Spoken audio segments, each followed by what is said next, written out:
Bonjour, nous sommes le dimanche 3 novembre 2024 et le sujet est cette invention de chercheurs suédois concernant un textile à base de soie qui permet de convertir la chaleur corporelle en électricité. Bien sûr, ce sera quelques milliwatts par-ci par-là pour alimenter des gadgets ou recharger une batterie au fur et à mesure de la journée.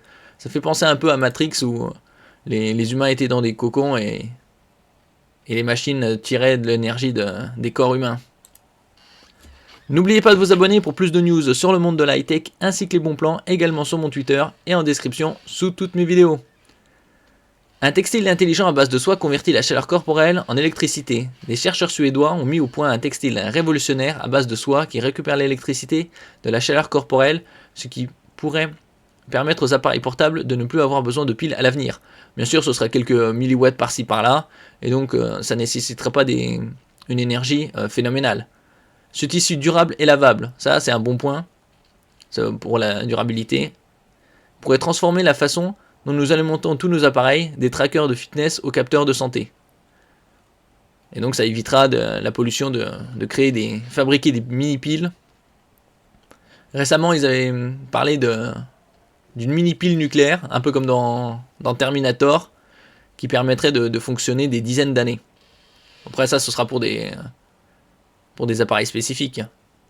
Des chercheurs de l'université de technologie de Chalmers ont mis au point un nouveau textile qui transforme la chaleur du corps en énergie électrique grâce à des fils de soie spécialement enduits. Ça fait penser également, il y a quelques années, à un article sur des semelles où il y avait un élastique, un dispositif qui permettait, grâce au mouvement de la marche, de recharger une mini batterie. C'était pour l'armée américaine. L'idée repose sur un fil de soie conducteur recouvert d'un polymère plastique spécial qui capte l'énergie thermique de la différence de température entre le corps et l'air. Cela nous rapproche des gadgets portables qui n'ont pas besoin de piles. Oui, ça alimentera suffisamment en énergie.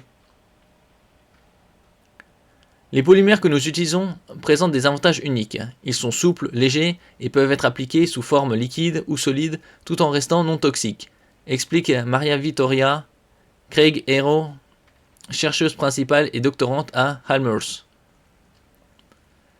L'équipe a présenté deux versions de la technologie, un dispositif de la taille d'un bouton et un panneau de tissu plus grand, ici.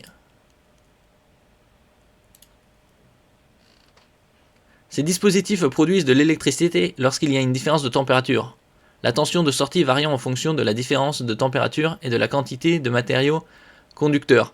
Donc ce sera pas mal en fonction surtout pour les trackers de fitness, puisque en mouvement, il y aura transpiration, et donc dégagement de chaleur également, puisqu'il y a activité.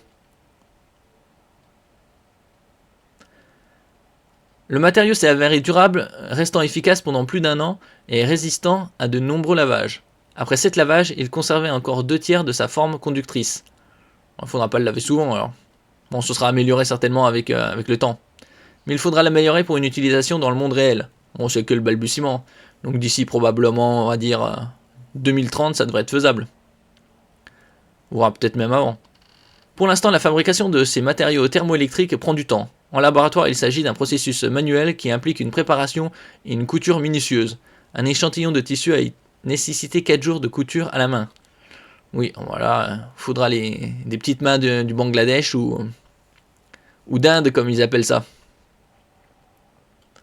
Cette avancée pourrait changer la technologie portable en permettant aux vêtements d'alimenter des appareils tels que des trackers de fitness et des capteurs de santé sans pile ordinaire. Oui, parce que ça nécessitera très peu d'énergie en sortie.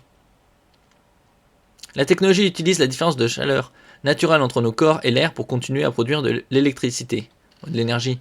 Et donc, les trackers de fitness, c'est logique, puisque la différence entre le corps et l'air sera encore plus importante. Est-ce que ça jouera? Plus la différence est importante, plus il y a d'énergie produite. Cette avancée constitue un grand pas en avant vers l'auto-alimentation des dispositifs portables, laissant entrevoir un avenir où les vêtements intelligents resteront confortables, lavables et ne nécessiteront plus de batterie. Faudra voir ça. Donc pour l'instant, c'est encore qu'au balbutiement, c'est que le commencement. Il faudra une amélioration significative au niveau de la production. et voir le coût. Donc plutôt vers 2035. Merci pour votre écoute et à la prochaine.